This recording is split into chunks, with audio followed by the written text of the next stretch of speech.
Kitchen Nightmares, Chapter 14, A Visit to the Tasty Treat. The next hour was spent fighting and throwing spells at everything, as Twilight and Luna did battle outside the restaurant with their grotesque opponents. They had found a way to lure the Shoggoth outside. Without it destroying the restaurant, Gordon and his crew put so much labor and intensive time into creating. Unfortunately, the mess it created in doing so ended up keeping the staff and the rest of Gordon's crew busy with a cleanup. The creature didn't last long as Luna finally remembered the spell to banish the Shoggoth back to the nightmarish realm that she had accidentally summoned it from.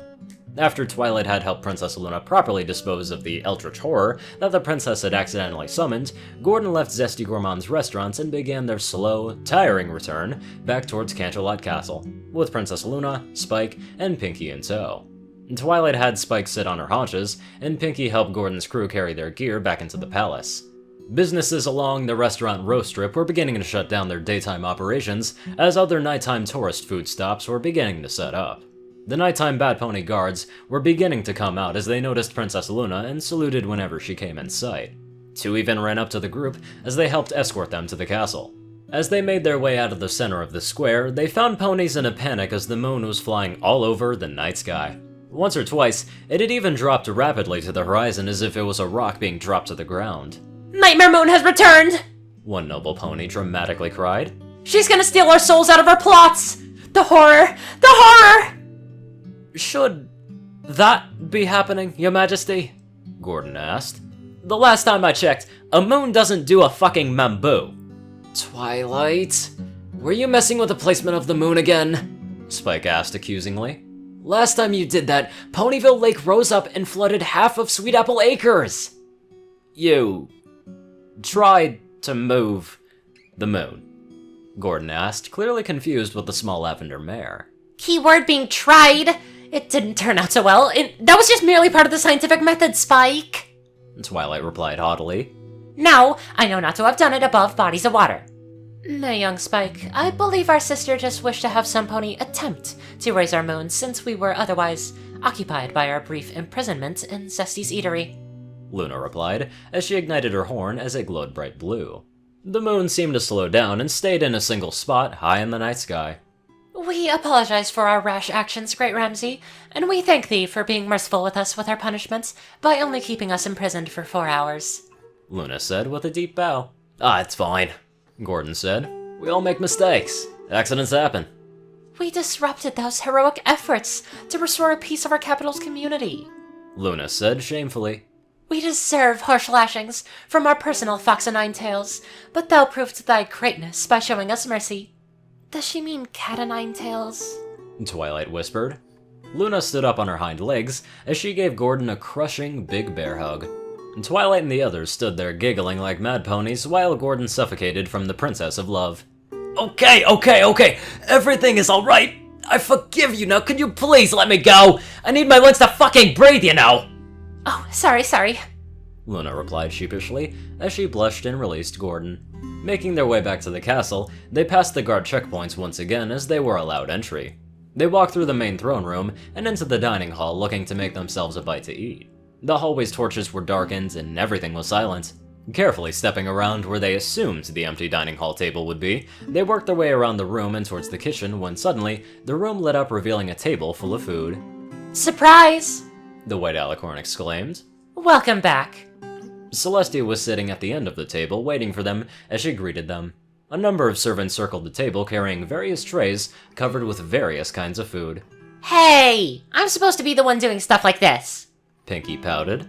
Oh, hush, Pinky. I had to do surprise birthday parties for Sweetie Belle when you were away on party business in Dodge City. Rarity said playfully. Let the princess have a little fun. Princess, what's all this for? Twilight asked. You always want to show off, don't you, sister?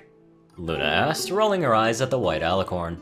Well, I, at the very least, wanted to thank and congratulate Gordon on his first official success here in Equestria. I thought a nice dinner banquet for my new friend from Earth would be appropriate. She explained. Friend? Gordon asked with a raised eyebrow. Why, of course! She exclaimed. You have helped us so much already, and you have been so good to us. I already consider you a friend. I just certainly hope that you can feel the same about us, Gordon Ramsay. Everyone turned to look at him as he looked around the room, scanning everyone in sight. A blank expression remained on his face for 10 solid seconds until he gave them a small smile and walked tiredly over to one of the servants, carrying a tray of wine glasses, and took one for himself. "Ah, well, I don't see why not," Gordon said cheerfully. "You've all been a very pleasant lot to be around. I can't see why we shouldn't be mates." The entire dining hall erupted into jubilant cheers as they sat down and properly enjoyed the feast that the princesses had made for them. Now that we've become friends, I can make a welcome to Equestria party for you, Gordy. Pinky exclaimed happily. "Just give me a bit of a heads up first, Miss Pie," Gordon said firmly. "I would prefer my heart didn't just jump right out of my chest whenever somebody tries to give me a surprise." No promises. Pinky giggled in a sing-song voice. For the next hour, everyone sat down as they enjoyed their tiny celebration, conversing amongst each other about all the things that they had to do during their respective capers. Celestia had one of her servants pour her and Gordon a glass of her finest red wine as she recounted her own experiences from the past few days. "So, I heard that you had quite an experience here as well while Twilight and I were dealing with Gourmand," Gordon stated. Oh, why yes. Members of the White-tailed Deer Nation's royal family came here for a diplomatic visit. Celestia explained. I have known their king for quite a long time, and his kind are among the few groups of immortals, other than Luna and I, that are left on Equus. "Ah, yes. I have heard a few things from Miss Rarity. They are deer, correct?" Gordon asked. "The way they were described, it almost sounded like they were this crazy place's equivalent of high elves." Yes, in fact. I have read on the high elves that you speak of in your fiction, and I do see the connection. They dwell within the deepest parts of the Everfree Forest, where only one of their own would be able to reach. King Aspen brought his son Prince Bamble here in order to learn more about Equestria and to attempt to strengthen relations, and to meet me personally after our dinner banquet. Don't beat around thy proverbial bush, dear sister. He wanted to see a sweet Sally Poo. Luna teased. And don't play coy with us. I have seen his dreams, and I know how he feels about you. We half expected to come out with another nephew out of this experience, if we don't have another already. Every garden servant around the table snickered, trying to keep themselves from laughing. Even Pinky and Rainbow had to shove their hooves in their mouths to stifle their laughter. I can assure you, Luna, it has been over a decade since Aspen and I have done anything of that nature. Celestia replied dryly. Oh, so we might have a half-alicorn, half-deer nephew roaming around that has come of age? Splendid! Luna continued to tease. At least we know Val's love life has not gotten stale and rusty since we left Equestria. Gordon simply ate and drank as he watched the entertaining display before him. Celestia and Luna's conversation ended up with the two wrestling each other to the ground, while Twilight and Rarity just sat there horrified. Pinky sat down in a chair next to the human and pulled out a comically sized bag of popcorn out of her mane. The next morning, after every pony had properly calmed down and gotten their sleep, Princess Celestia decided to take a small break, letting Luna and Twilight take control of her day duties, while she took Gordon, Pinky, and Rarity around the city. She first took them to the Plaza of Fountains, where dozens of giant fountains shot streams of water over 100 feet into the air.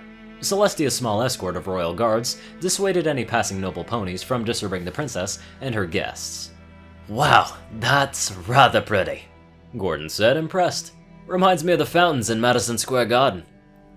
Yes, I have always loved them. One of my more charming suitors during our first years here, 1,000 years ago, had built them for me as a potential courting gift. I turned him down, but I saw no reason to demolish them. They've turned into something of a beautiful tourist attraction for My Little Ponies. Oh, they would look like such good swimming pools, too! Oh, I got an itch for a cannonball! Pinky exclaimed excitedly. Don't you dare! Rarity whispered dangerously. Pinky jumped and curled herself up into a cannonball as she splashed into the fountain and sprayed Gordon, Rarity, and the princess. Rarity shrieked as she looked at her mane. Pinky! Was that necessary? Rarity whined. You've ruined my mane! It will take an hour to fix this up! Celestia gave a melodic laugh as water dripped from her now wet, disheveled mane. Then she did something that made Rarity's jaw drop. The princess leaped up high into the air with a goofy grin and smashed into the fountain beside Pinky with a giant splash, spraying every pony nearby. The very sight of the princess's uncouth behavior made every onlooker faint dead away. Oh, don't worry about that, Rarity. Celestia giggled. I can get your hair fixed in half that time. After drying off and giving Pinky a scolding, Rarity offered to take the group to a proper restaurant after the many days in Zesty Gourmand's subpar restaurant, as she called it. She led them back towards Restaurant Row, where every restaurant there was preparing for the lunch rush that was sure to come shortly. Taking a turn into an alley, the group saw what appeared to be a rustic little diner that was all too familiar to Pinky and the fashionista. Oh, the tasty treat! Pinky exclaimed. It's gonna be so fun to see Saffron again! Oh man, I can't wait until Gordon reacts to see her food. And for some reason I have a feeling that when he goes over there he's not gonna like the food, but I could be wrong. Anyway, I'd love to give a very special thank you to my scrumptious donators. Top donator, Dash of Evergreen, Peter Coulthard, Dresdon, Dospo, RuneScythe 9852, CourierCruz CI, Delta Omega, Ryanny Dragonwolf, Dwight Cornel, Gagi, Secret Moon, Tall Rasha, Starlight Glimmer, David D. Sanchez, Trey, Pokekiller Zach, Soul Dragon, Dak Britton, GeoPierce E, and Alex F.